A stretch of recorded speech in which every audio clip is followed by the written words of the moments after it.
Welcome to the Cleverly Changing podcast. Our podcast is all about learning how to educate your kids. I'm one of the hosts, Elle, and this is episode 30. Wow, I can't believe we're already at episode 30. This episode, we welcomed a special guest, Yolanda Williams, from the podcast Parenting Decolonized. Yolanda is a certified positive discipline coach, and her podcast unpacks how colonization has impacted the Black family and teaches parents how to raise liberated Black children without breaking their spirits.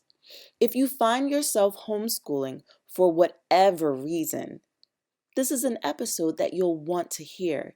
If you're a new listener to our podcast, I'd like to thank you for joining us. I am an entrepreneur, a mom to twin girls, and this podcast is not only for parents who homeschool their children, but it is for all parents who want to supplement their child's education. Our goal is to provide you with encouragement, insight about African history, and support as a parent and home educator. New episodes are uploaded bi-weekly, so please remember to subscribe and share. If you want to keep this podcast going, I'm asking you to tell a friend about our podcast, but you can also donate monthly through our Patreon page. Visit patreon.com/cleverlychanging. That's patreon.com/cleverlychanging. And thank you in advance. Today's African proverb is, plants vary according to the quality of the soil, and that's a Ugandan proverb.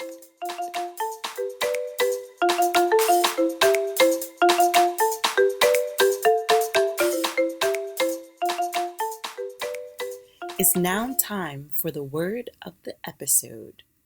Dun, dun. Today's word of the episode is brought to you by the language isiXhosa. Mntana. Mntana means child.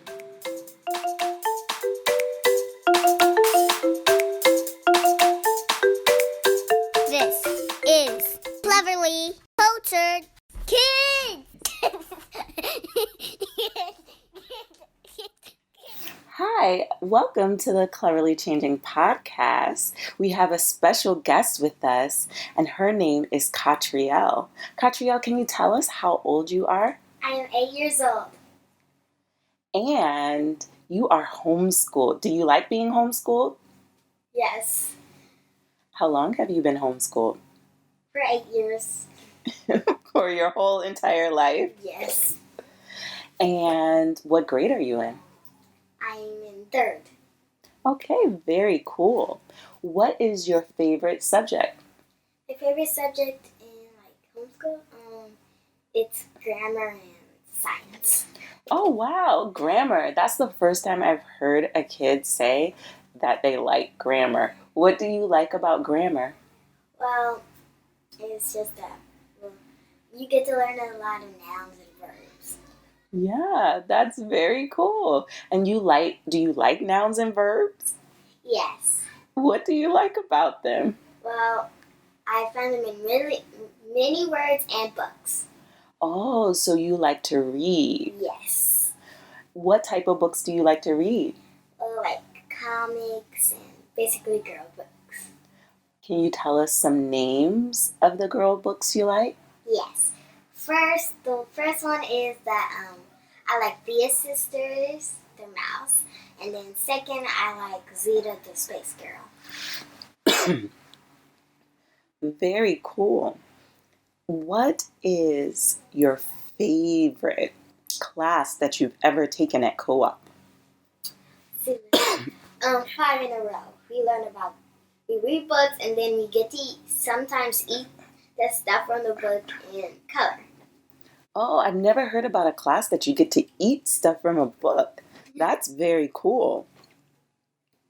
So, I know that you have other siblings. How do you help them with homeschool? I mostly help my two brothers way on down. They're still like in pre-K and K, so I help them with a lot with their letters, and my baby sister too. So I like helping them. Do you read to them? Yes. Sometimes you pretend to be their teacher and you teach them? Yes, sometimes. That's very cool. All right, so there are kids all over who listen to this podcast. So, what do you want them to know about homeschooling? I want them to know that if you don't homeschool, you can just do it yourself, and you don't have to be like us. All right, so everybody can homeschool differently and still have fun, right? Yes. Very cool. Well, thank you for joining our podcast today. And I hope you have an amazing school year. Okay? Okay. All right, say bye. Bye.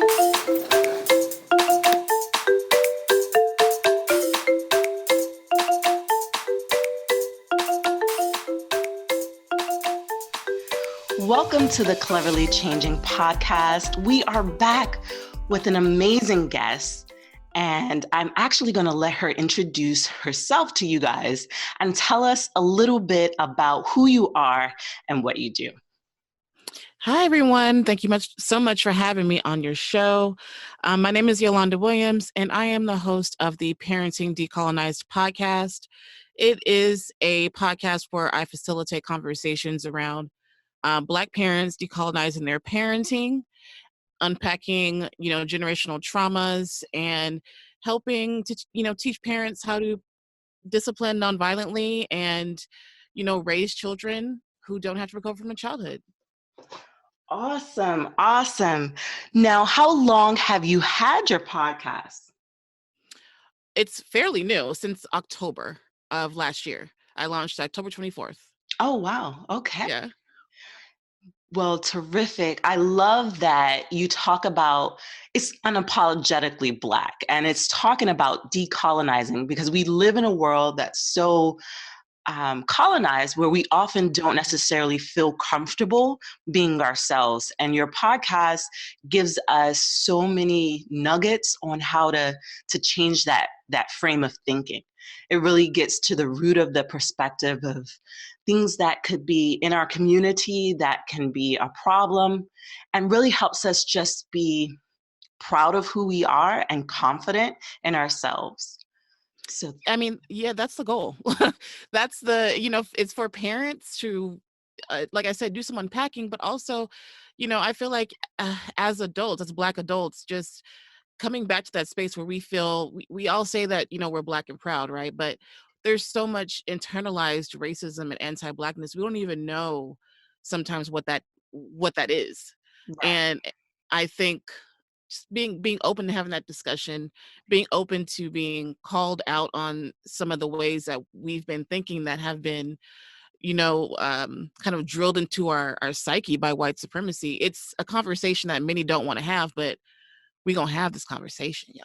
Yes, yes, I love it, because what you're saying is that subconsciously we've been living in this world for however many years that we've been alive, and we've been inundated with all this stuff, and it can be hard to get past it, but when we have open conversations about it, it makes it better. It kind of eases the playing field and helps us redirect and be more intentional about the way we live. And so that's what, the fact that you're making it comfortable to do that, kudos to you and all that you do, because it's not easy being Black in America, and that's just the truth.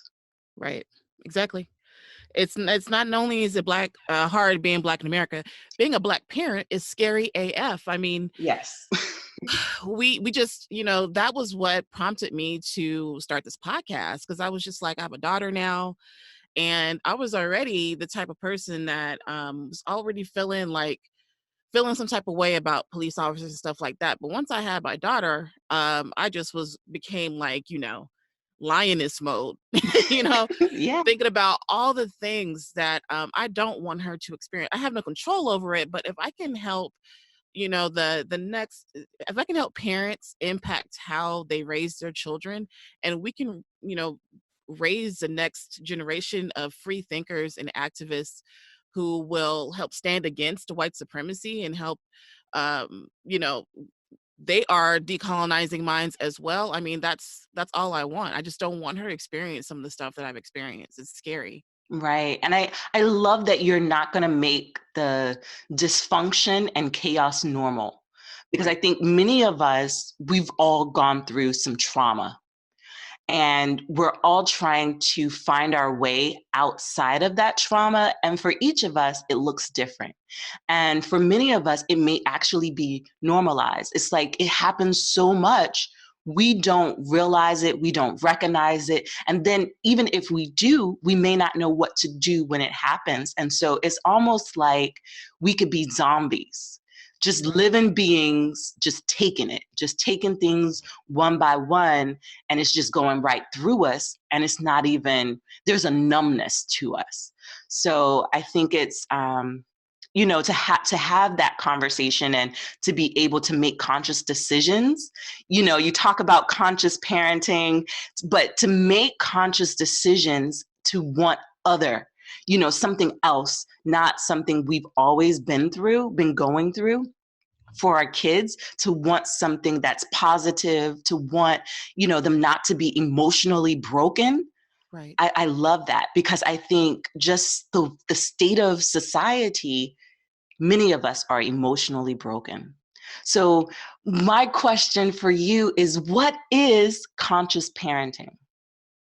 Okay, so conscious parenting is all about the parents, the way that we react to our children, our mindsets, our being really intentional about our moods, our understanding our childhood trauma and how that's affected how we view the world and how we view our children's behavior. Conscious parenting is just really that, being conscious of ourselves. And once you really start to be conscious of your own stuff, it helps you to uh, I'm gonna say helps because we still people. We're always gonna make mistakes, but it helps you to stop being so reactive, and stop viewing your children as the enemy, as somebody that you have to control. I mean, these are humans with their own thoughts and emotions, and our job is they're not. I'm not gonna ever refer to Gia as a mini me. It's my daughter's name, because she's not a mini me. She is her own person. She's not a miniature version of me. And so just accepting our children, accepting that they're human beings with their own feelings and thoughts, and that they should have respect just like we demand, we should be giving them the same respect. But how do we do that if we are coming from a place of fear and trauma? So just really being conscious of your own stuff. I love that. You know, you talk about getting past that trauma Hmm. and not calling your daughter a mini. I think it's we say those things, and we live in that mindset as parents, thinking our kids are little versions of us, and we do that unconsciously. Just because somebody else said it, we kind of just take that and go with it. Not everybody, because clearly you've recognized the ills in that, and you've started to work against that sort of thinking. But are there any tips that you have to help someone kind of move past that and develop a relationship with their kid that's more conscious? Oh yeah. So I think the very first thing that we could ever do to help our children, um, well, to just have a better relationship with them, is to understand ourselves. So where did you learn about how to be a parent? What did your childhood look like? Just kind of jotting these things down in the journal sometimes, and just thinking about, like, when I was a child, did I have a voice in my household? Could I express my emotions, my displeasure? Or was I made to always feel like I had no emotions? I couldn't ever display any type of attitude. What did that look like in your household growing up? And now how does your household look in comparison to that? If it's something that you don't want, then you have to work to actively undo that mindset, because it becomes ingrained in you. It becomes childism is really a global phenomenon. But in the Black community, I mean, if you go on Instagram and put in hashtag, Black moms be like, it's like sarcasm, it is harshness, it's hardness, it's always talking about some disrespect, and it's like we don't see our children as children, and that all comes from enslavement. Mhm. And how we were viewed as people in this, not as people in this country. As So property. then it's been, as property. And that's how people treat their children now, as property. They have to do what they say without question, blind obedience, have to always have a happy face while doing it. Fix your face. Don't talk back. It's like they're not people. And so if that's how you were raised and you know how that feels, like, don't act like you liked it, because you didn't. And because they'll be like, oh, I turned out fine. You didn't like it when it was happening to you. So whether you think you turned out fine or not, you didn't like how you were being treated. So why would you want to treat someone else that way that you didn't like? But I don't believe anybody who was ever hit and treated like property is ever fine. But that's we can go into that a little bit later. So if you Yeah. if you really feel like, okay, I don't want to have that type of relationship, I want my child to be able to express their emotions and to be able to have a voice in my home, what do I need to get over? What trauma do I need to unpack and heal from in order to do that? That's the starting point, in my opinion. Wow. I mean, it was so much to unpack in what you just I said.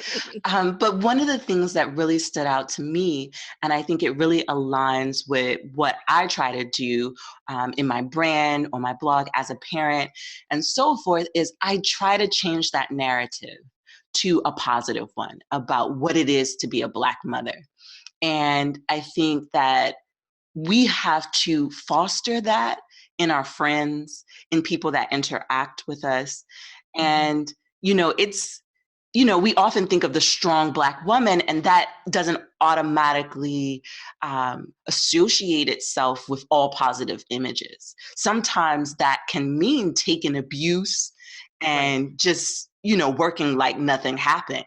It's, you can look at it several ways. And so with what you said, it's like, remember when you were going through it, it didn't feel good. So don't do it.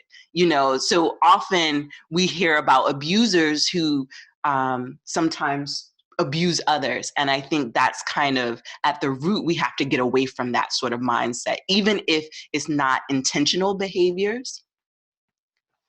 Right. So that's powerful. Well, and we have to stop acting like, culturally it's like acceptable to be sort of like this toxic parent. And we have to stop mistaking culture for toxicity. It's not okay to treat your children like property. I don't care.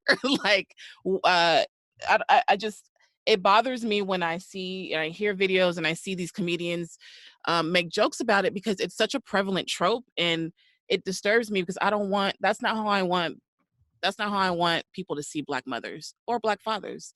I know that there's so many of us that want to change this generational narrative, who don't want to raise their children with violence. There's a lot of us, but those voices are drowned out a lot. It's very hard to find support for this type of parenting, because it's such a cultural thing. It's ingrained, like black children, or children in general, need to be hit to be good people.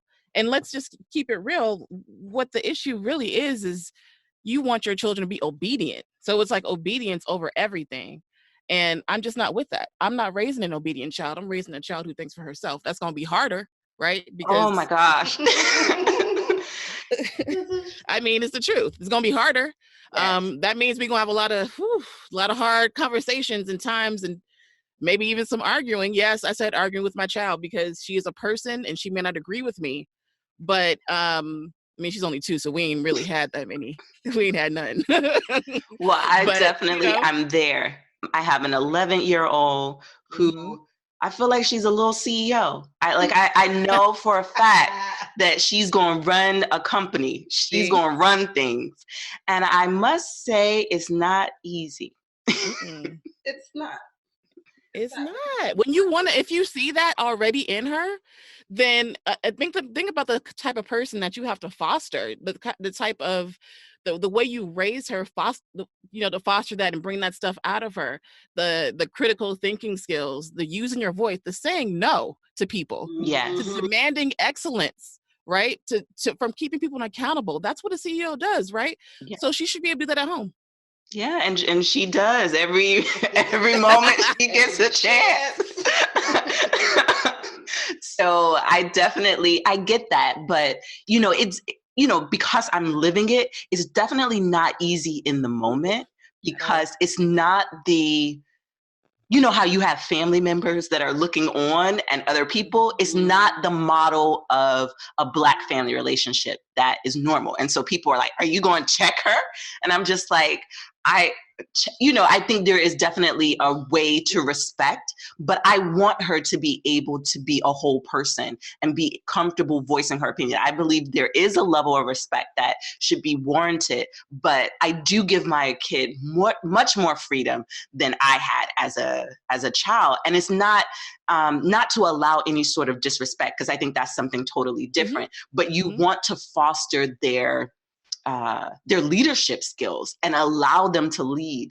And so I think it is tricky trying to find the right way to do it. I'm definitely learning. I haven't arrived. I haven't really, I'm learning through it. And so, it's definitely, it challenges you as a parent. So I think what you said is definitely wisdom.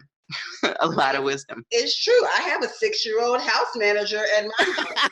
She swears she is running things, and I don't want to, cut her off there, but it's definitely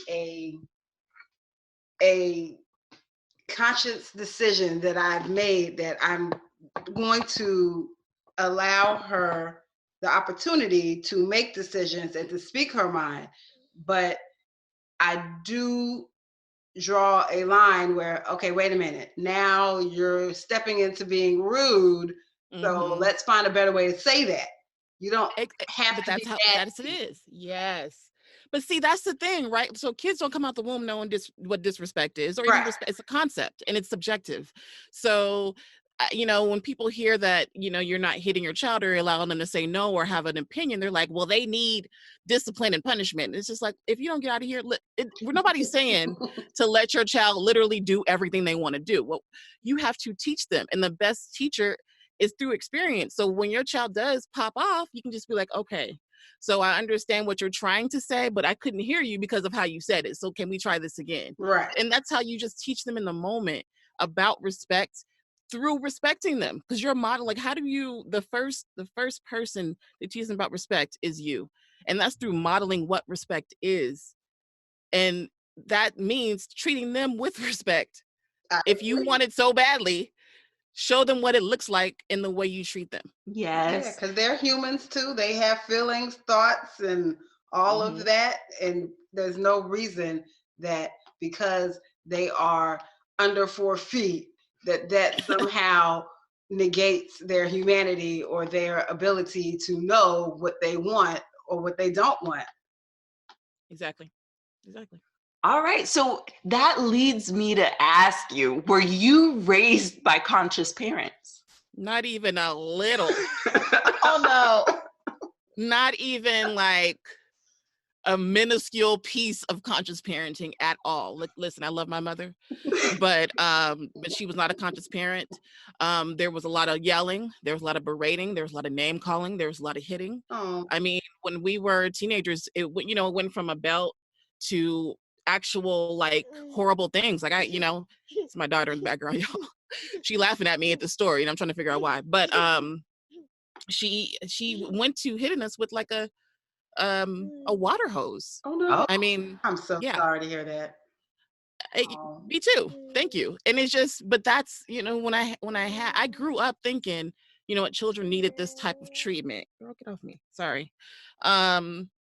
I grew up thinking children needed this type of treatment, right? Because that's how we were considered good kids, quote unquote. My mom had no idea that the business I was getting into behind her back, because strict parents really just raise sneaky children. Yes. Right. And so that's what I was. Yes. I was a sneaky child that got away with a lot because I knew how to be a very good liar, because you learn how not to get punished, you know? That's what punishment does. It's what being a strict parent does. So I didn't grow up at all like this. This is something that I learned when I got pregnant. I was just like, what type of parent do I want to be?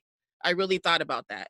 And then I studied, like I was studying for the SATs, and I read all these books about brain science and stuff. And, you know, I was just like, I really just want to do something different with mine. And that's when I told my family, like, there ain't gonna be no hitting of Gia, no physical punishments. And of course I got, you can't be your children's friend. I'm like, where did I say?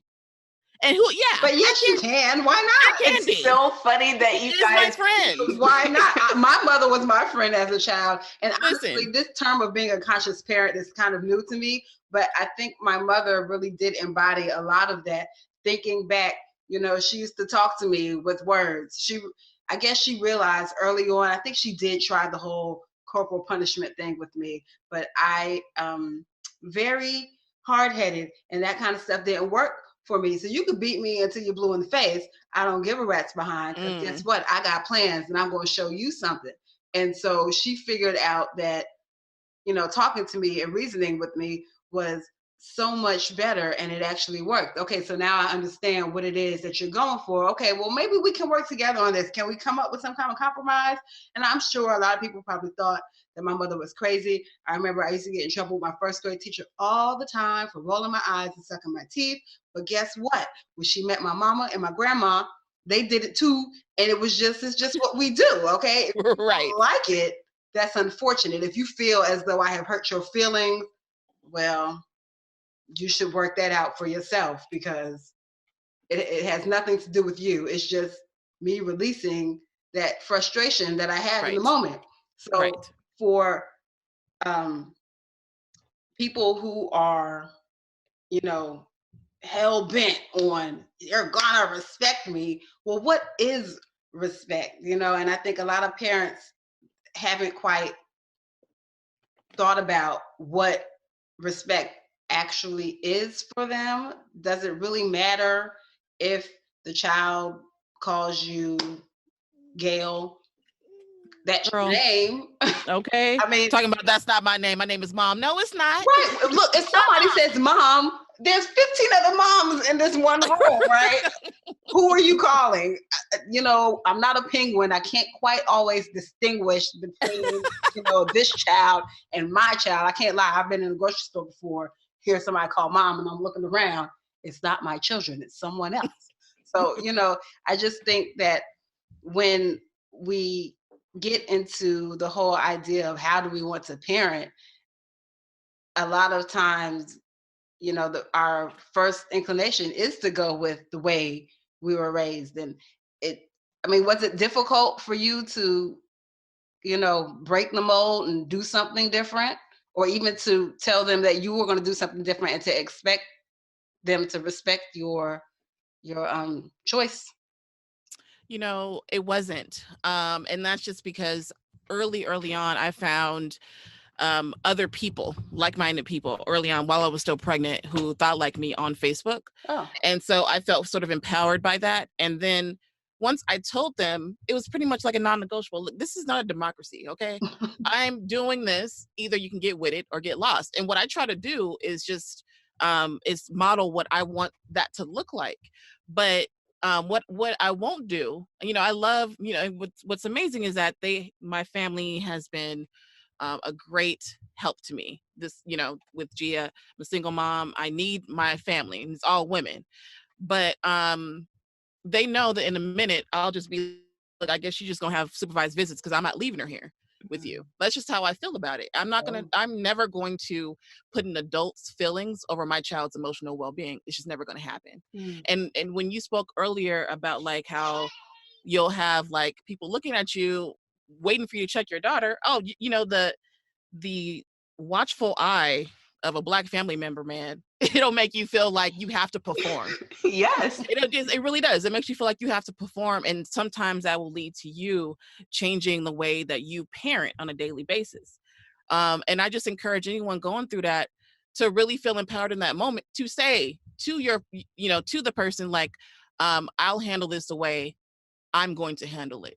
If you may not like it, but my child, like, and I feel like we don't do that enough because we are, again, raised to respect our elders, but my elders will not disrespect my child either. So there has to be a balance here. I'm not going to let anyone, I don't care, honestly, y'all. And I know this is not the prevailing thought, but I don't care if you're 90 or 9. My kid. Oh. No, I see exactly what you're saying, and I think it has merit, because so I'm the youngest in my family, and my mom is 82 now. So I grew up around that old school thought, and there have been so many moments when I said I have to break this mold because this cycle that has started isn't a healthy one. And so I think what you are doing, you're breaking the mold and you're saying, I want my daughter to be emotionally healthy. And that is important to me. That is of paramount importance. And I'm willing to do what it takes, even if that means putting some older folks, it's not disrespectful to say, I want my child to be emotionally healthy. Don't do this, And so I think it's important, and you're empowering other women by just sharing this. You're empowering them to do the same. So thank you. Yeah, because there's a way to respect the elder while still providing, I don't want to call it correction, but just by making a request, It's a boundary. I don't want her to think that this is okay, so I'm going to have to ask you, please don't do that. If this is going to be a problem for you, then maybe we need to work something else out. I don't think that's rude. Unfortunately, I'm pretty sure an elder person would think that that's rude, even though you said it very gently and kindly. But, I think for them, they still look at us as children. I can't lie. I still feel like I'm 12 years old most of the time.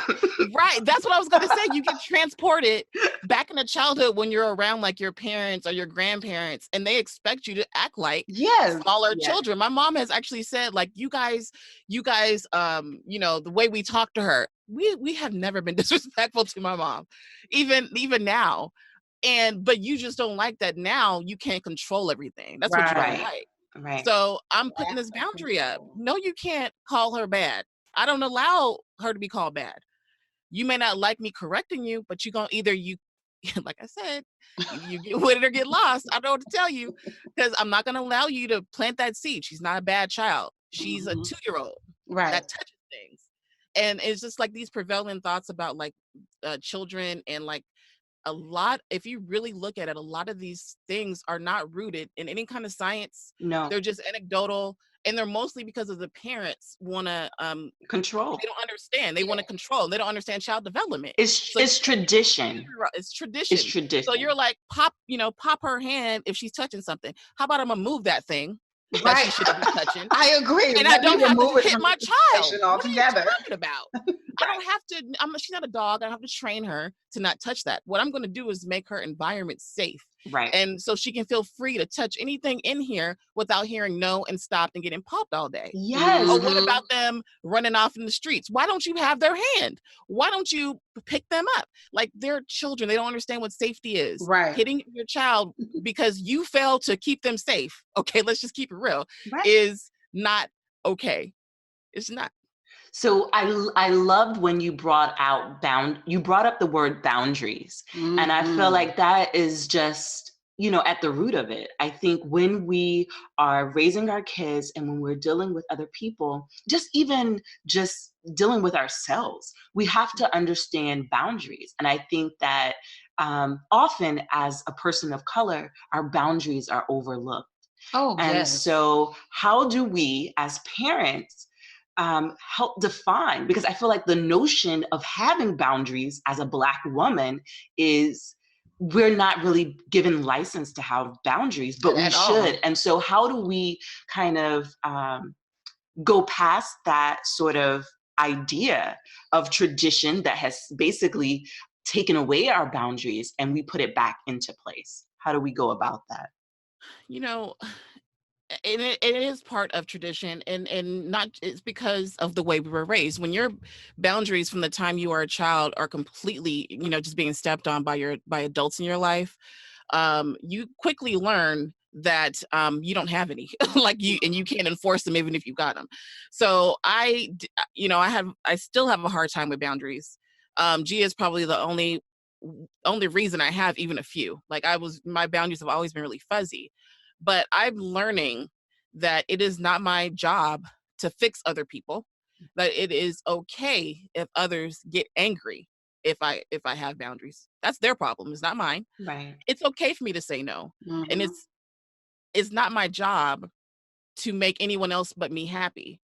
So they don't have to, and they don't have to agree with me. Just kind of keeping these things in the back of my mind when I'm setting boundaries, and knowing that the people who want to overstep your boundaries will get angry with you.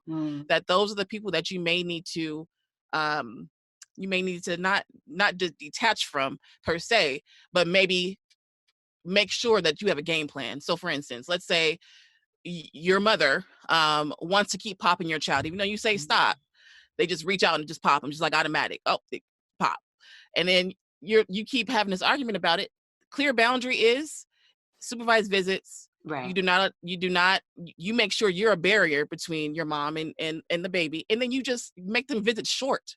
Right? That's a logical consequence of her behavior, because that's how I do that's what I talk about, logical and natural consequences, all the time. And you don't have to hit anyone for them to learn. They will quickly learn, oh my God, I'm not getting time with my grandbaby. I wonder why. Let me ask. Well, because you want to keep hitting her. I told you no. You kept doing it. So now I have this boundary up where I'm only spending 10 minutes at your house now. Okay. You got 10 minutes. You might want to use them well until I know that she's safe around you. This is how it's going to be. And they're not going to like this, you guys. But you know what? That's not your problem. That is not your problem. You don't have to step on your own boundaries and allow someone to step on your child's in order to show respect to an elder. Like, that's just not you are also modeling boundaries to your children. So whenever you allow your mom or your auntie to be making snide remarks about your child and you don't say anything, they're noticing. They're noticing that.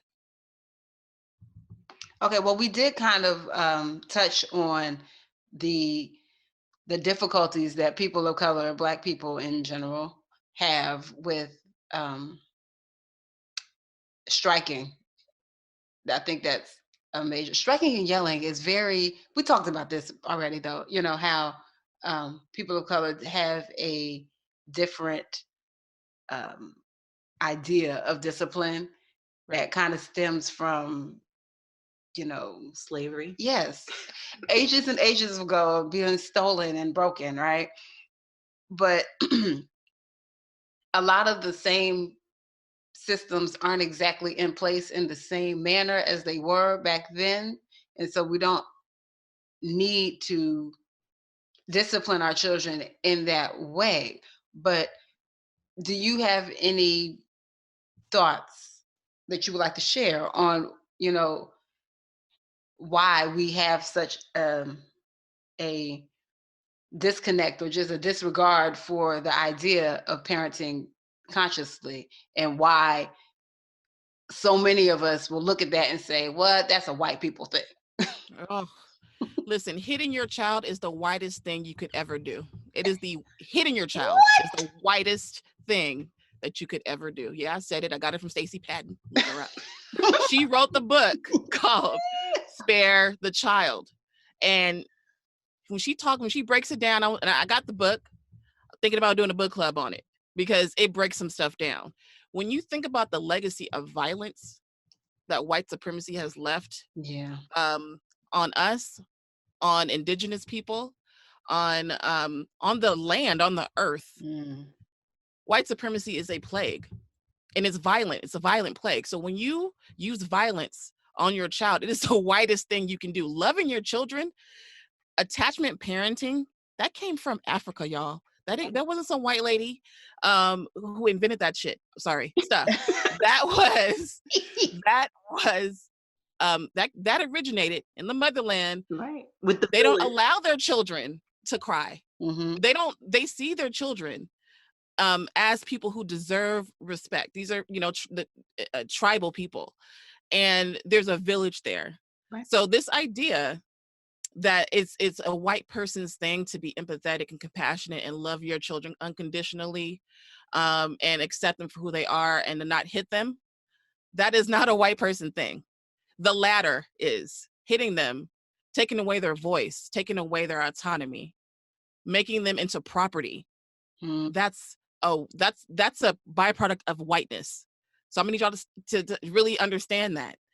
You've been brainwashed to think that this is what we do just because we Black. This is what we do. No, this is what we were taught for generations. This is how black bodies need violence in order to learn. Black people need violence. Mm-hmm. Black people are inherently bad. Whenever you say the words, I need to do this in order for my child to not go to jail or whatever, you've already assumed inherent badness in your child. Like you have to Right. beat it out of them. That's where You know what I'm they want saying? to end up anyway. So Yeah. we You've assumed that already. sure that. Mm-hmm. That is a byproduct of white supremacy. That is internalized racism and internalized violence against Black people. This isn't some like, super hotepi like thing. This is the truth. Right. Like this is, when you really think about the insidiousness of whiteness and white supremacy, it completely brainwashes colonization. All of that stuff has brainwashed so many people into thinking that Black women are overly sexual. You got to beat that out of them. And then Black boys and girls need violence against their bodies to learn. We don't. Our brains are just like the white person's brain, and they don't need violence to learn. So, you know what I'm saying? So why do we? We don't. Right.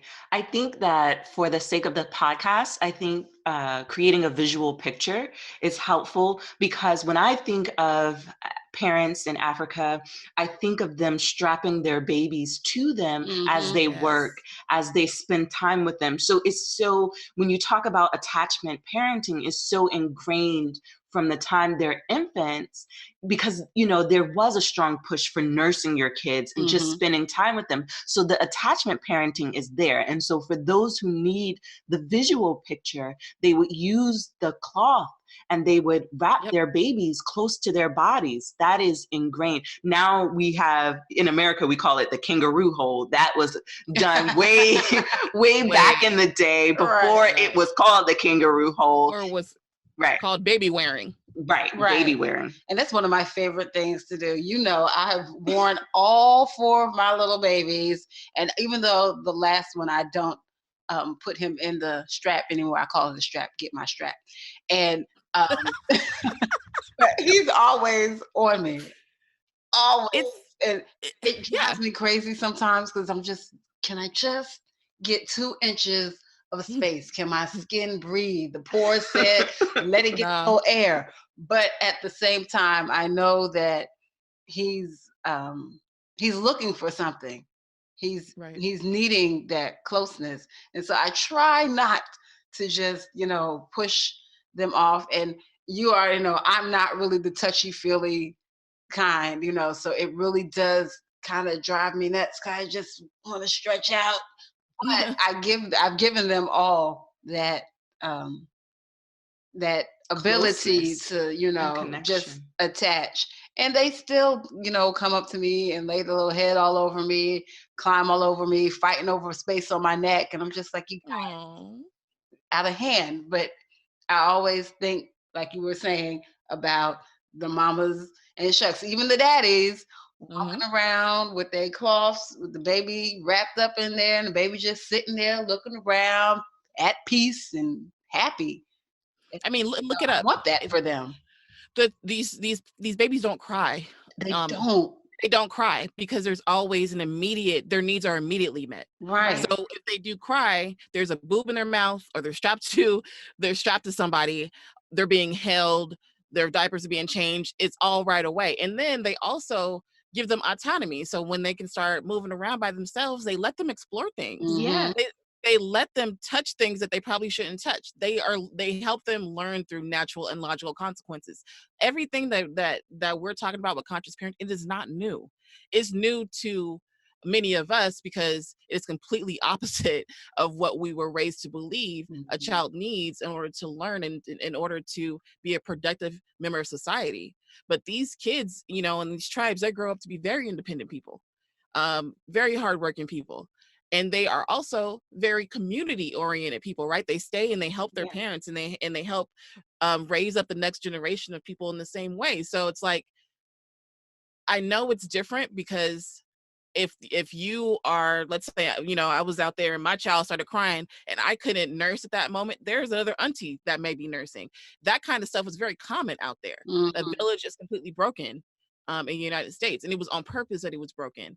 And so when we start talking about like what, you know, that's a white person's thing, it's just in order for us to shed these really dangerous tropes about like how children need to learn, we first got to start looking at like where these practices came from, and recognize that the ones that we are doing, the ones that are perpetuated as culture, a lot of it is toxic.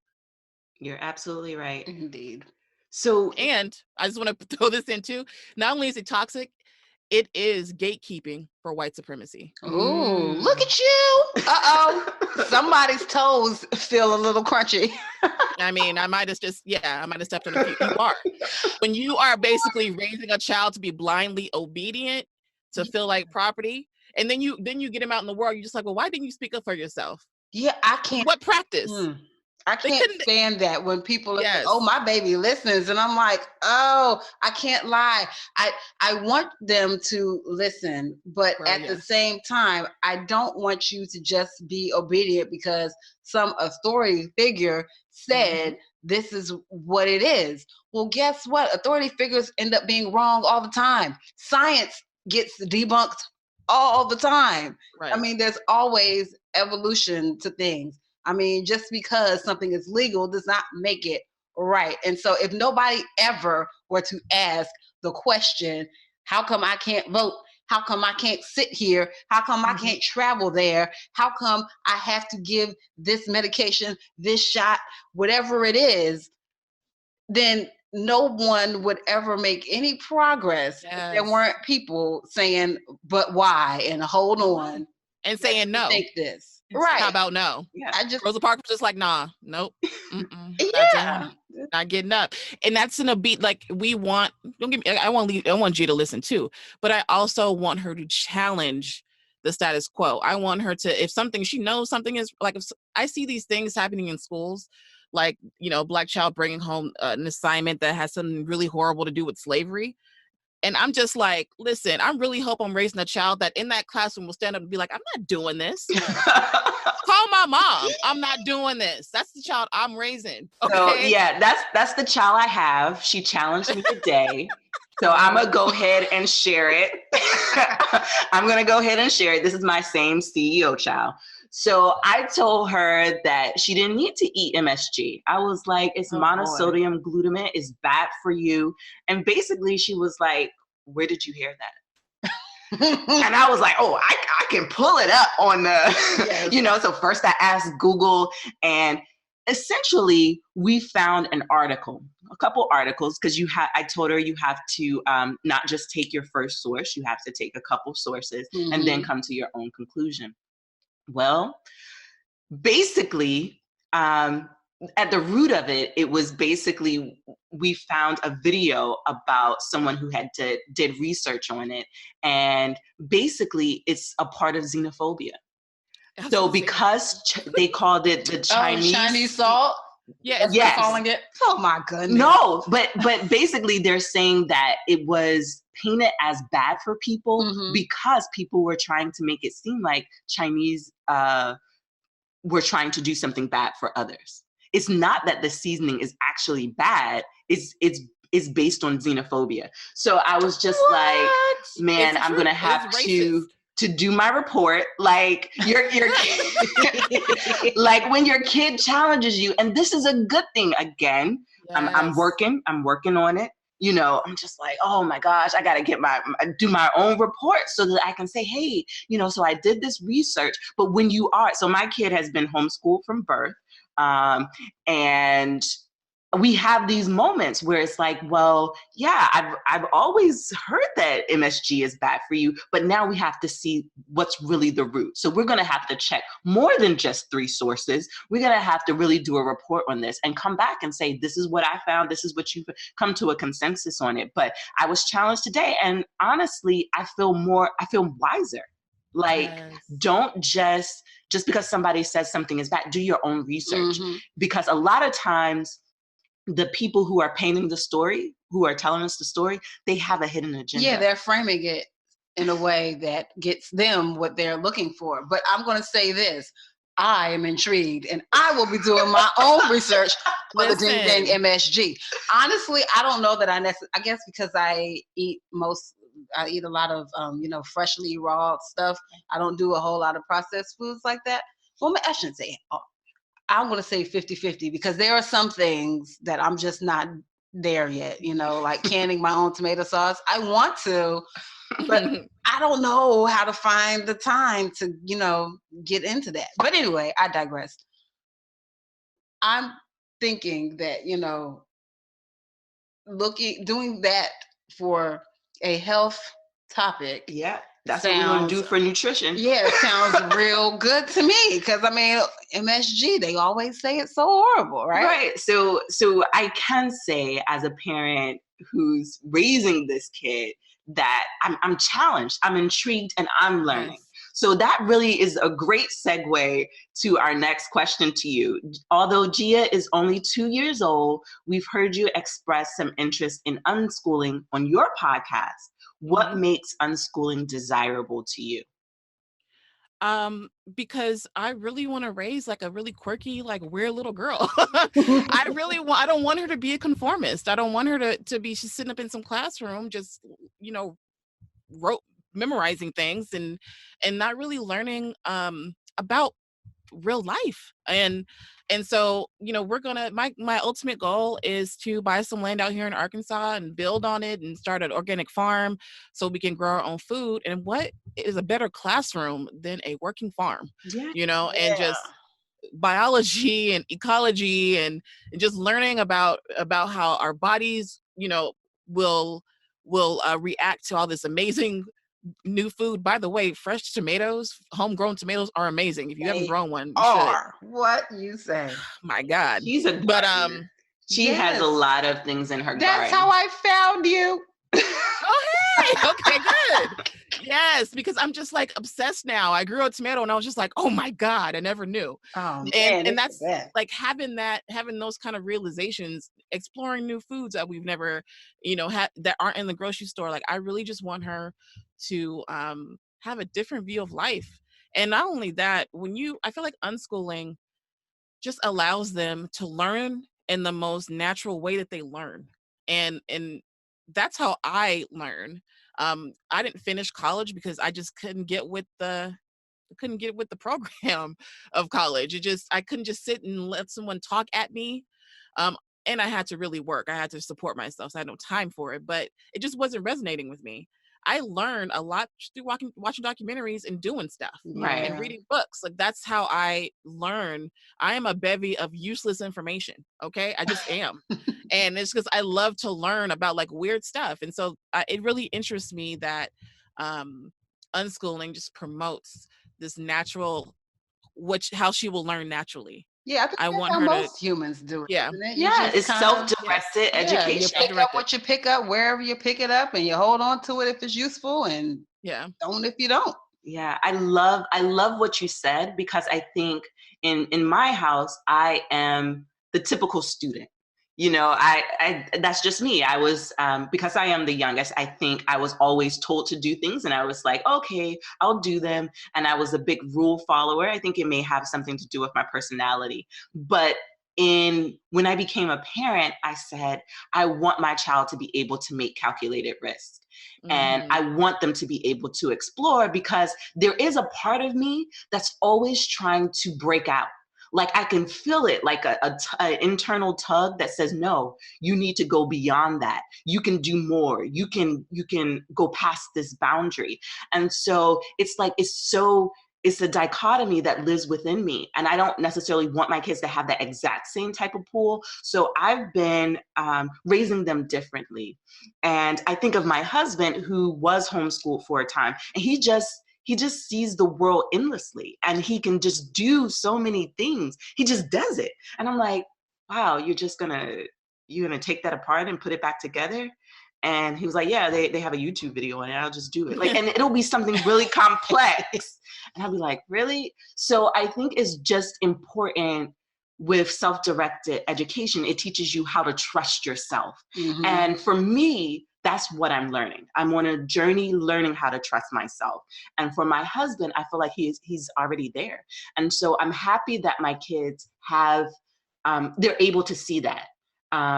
In both parents, to a certain extent, but I feel like, they see me on this journey. And my other daughter, who I haven't really talked about that much, she's more like me. She follows the rules. She does things within her boundary. And so it's really trying to get her to look beyond that, so that she's not, my age, finally discovering herself.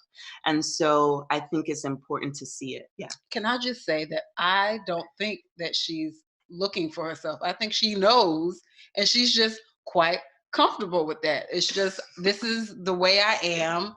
I think she's very sensitive though, but I think she knows this. I'm simple and plain is good for me. That's what I like.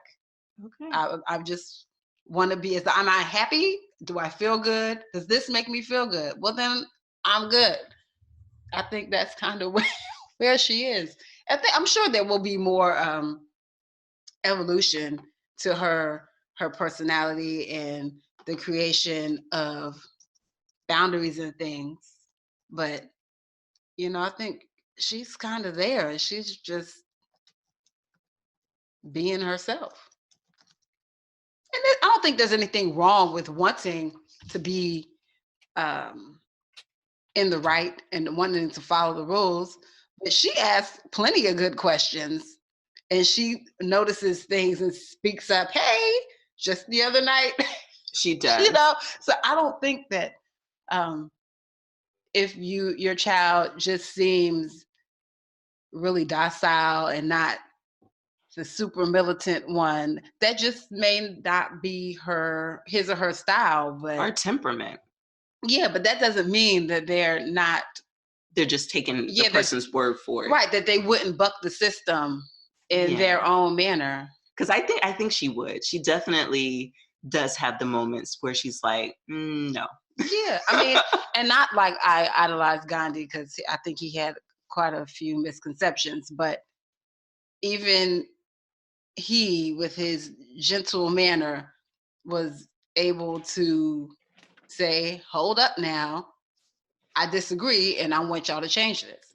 So everything doesn't have to be Huey P. Newton, Malcolm X, fist force. Right. There's plenty of other ways. I mean, look at the some of the Haitians that were feeding their masters kindly and tenderly, but it wasn't something that was good to be eaten, and they got sick and died. Look about the mothers who were putting the pins in the top of the baby's head so that the baby would unfortunately die, but at the same time, they would not have to endure said suffering. So there's lots of... Those are very traumatic stories. They are, but I mean, it's just... I understand what you're saying. There's lots of silent ways to go about speaking starting up a revolution, for yourself, and yeah, it may look different for different people. It's not a one size fits all, and I think it's important to keep that in mind, that being conscious and being woke, as we say, it looks different for different people. Yeah. Me wanting to be woke may not be standing on the sidelines picketing, or holding a sign. I may want to, write a blog about it, speak about it, do different things. So everybody, it may not be the same method to our madness, but as long as we're doing something to speak up, that's what matters. I agree. And when we're talking about,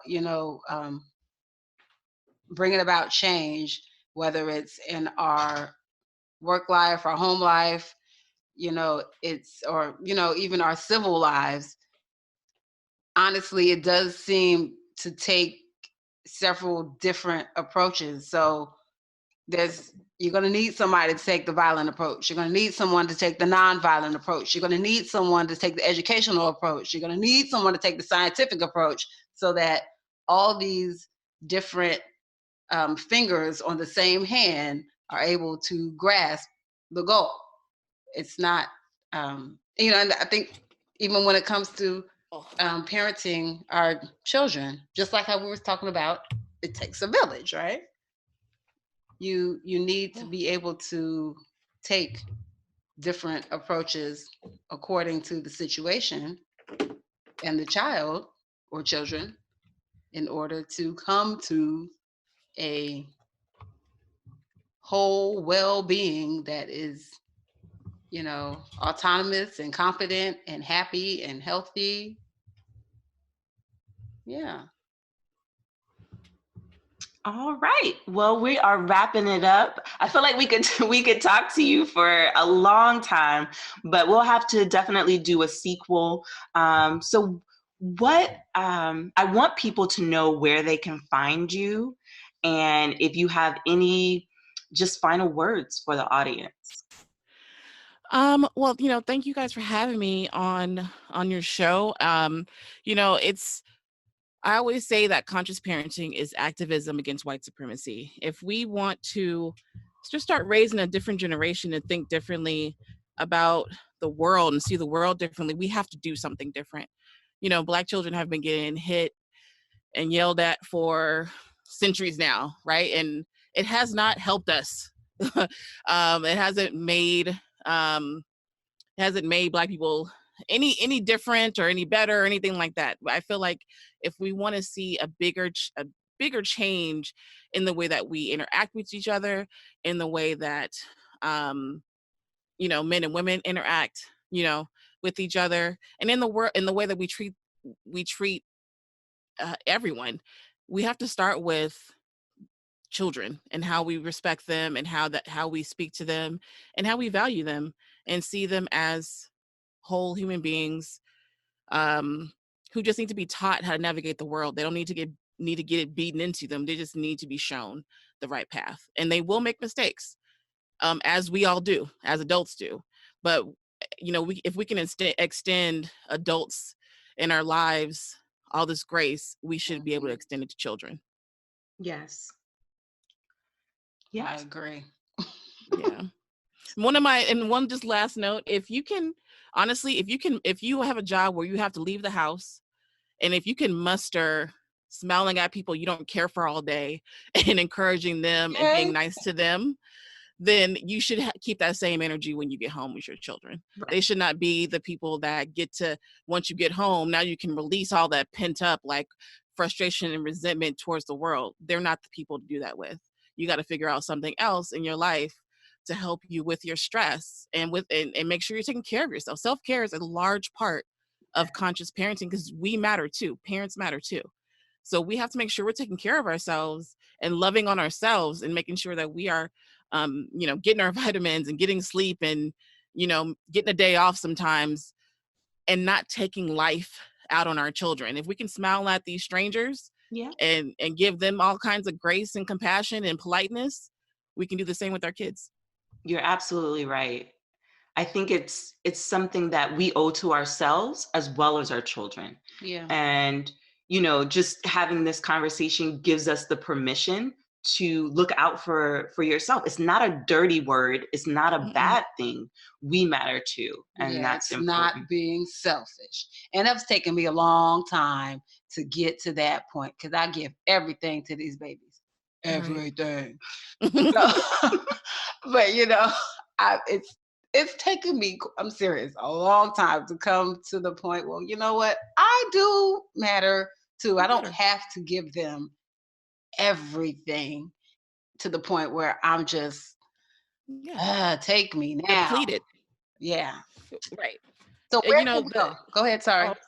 Sorry. The biggest thing I had to learn was, not just I matter, but my hopes and dreams matter. The Yes. things that keep me going, that keep me passionate matter. You know, and just I matter. And you Right. guys do too. So if there's hobbies that you want to do or things that you put on hold for your kids, that doesn't serve your children to put those things on hold. If Right. you can figure out how to do them, I encourage you to start. I encourage you to look into going back to dancing or drawing or just whatever kind of fills up your cup, because you can't pour from the empty cup. Mm-hmm. You Right. can't. That's definitely been a common thread that we've been sharing throughout our blogs and on our social media, because it's very important for our children to see us fulfilling our dreams. Yes. It's something that I write these little notes on Instagram, and I know my husband's like, can you stop writing those? But to me, I like them. it's usually a message to myself. It's the lessons that I learned that week. And one of the greatest lessons that I have learned is that I want my kids to see that you can be a mom and still fulfill your dream. To me, that is Yes. very important. I don't want them to put themselves aside once they have a family, because I feel like when you, not that, I'm trying to increase that thought that you can do it all, but I want them to see that when you love yourself, you can love others at the same Yes. time. And I think by fulfilling your dream, that is just one portion or just one way that you're showing you love yourself. And so I think Yes. that's very important that you mentioned that. And our children, we don't necessarily see the rewards of us showing them now, but I guarantee that when they are older, they will say, Mom, I appreciate you fulfilling your dreams. I saw you do it, so I know I can do it. And I think Yes. that is like, for me, that is one of the most important legacies I want to leave with my kids. I love it. I agree. I mean, we're a whole person too. We had whole lives before they were ever a Yes. thought, and experiences and things. And so to put all of that aside and to make yourself not human anymore because you gave birth to babies, it doesn't really make sense, but we do that to ourselves, and we don't have to. We don't need to. We need to stop. Yeah, we can change that narrative. We Yes. can Right. change that narrative. Yeah. So It's tell everybody where they can find you and follow you online. Well, I am on Facebook at you just go to Parenting Decolonized. I spell it really weird on Instagram, and I probably shouldn't have did that, but I think I believe it is PRTNGD colonized. I'm gonna need y'all just put it in the show notes. I don't that's probably not even right, y'all. But I am on Instagram, and I'm doing really horribly on Twitter, but I'm trying to get my life on there. But mostly you can go to my website, parentingdecolonized.com. This is where you listen to the podcast, as well as just read some of the blogs I have. And there's some big things coming, and I hope you guys continue to enjoy what I'm doing. Okay, I terrific. do. I appreciate you so much. I do. I appreciate you guys. Thank you. I've You for your seen you support. in the what is it? One On of the Facebook. Facebook groups. I thought it was your Facebook group. Is it your Facebook group? Yeah, so my Facebook group, Conscious Parenting for the Culture, is a co-ed space for Black parents to talk about how to be more conscious parents. Y'all are welcome to join. Anybody's welcome to join. And we really do, it's not, as you well know, it's not easy parenting this way. A lot of people want to give up a lot. And so we really encourage them and give them the techniques and the tools to keep going. Yes, I've learned a lot of things in the short time that I have come to the group, and I thoroughly appreciate it so much because we do need that encouragement and those little support braces to keep going, because it's not easy. It's not easy. They can be lonely when you don't have people in your life that are supportive of this decision. They don't understand it. And so, just to have that community is very, very helpful. And then if you're on my Facebook page at all, I don't care about making folks uncomfortable. So if that's the case Sure at don't. all, and telling people where they can go if they feel any way about it, I'm like, push that unlike button. Because for me, above all else, I'm not in this for likes. I'm in this for lives. And so, Mm. if you're here and you don't agree, especially if it's a white person listening, I'm just like, listen, this is an echo chamber. There's no room for you to come in here with your tears. So I'm very unapologetic about my Blackness on there. It's very liberating. Yeah, and I think with this podcast, this is my space to feel liberated. I think in a lot of my other spaces, I just, I'm really trying to just empower just anybody. But for my podcast, it was really to be a support network for Black mothers and families to either supplement their children's education or to homeschool them. I think, everybody isn't given the privilege to homeschool, and I understand that. Even though, I think when we're naturally teachers, we're naturally educators, and I view homeschooling as a guide. I talked about my experience earlier. It's, a relationship where I'm learning from my kids and they learn from me. So it's so important for us to just be in a comfortable space where we can talk about how our educating experience is a little bit different. And that's what this podcast is all about. It's an African-centered podcast where we can be honest. So I appreciate your honest conversations today. And I thank little Miss Gia for letting us have this time. So I don't want to, take any more time away from her. So thank you. I appreciate it and this conversation. And Yes. do you have? I'll catch you in edible gardening. Yes. Start getting my seed starts, girl. No, thank you so much for having me on, and thank you for the work you all do as well. Thank you. Y'all have a good evening.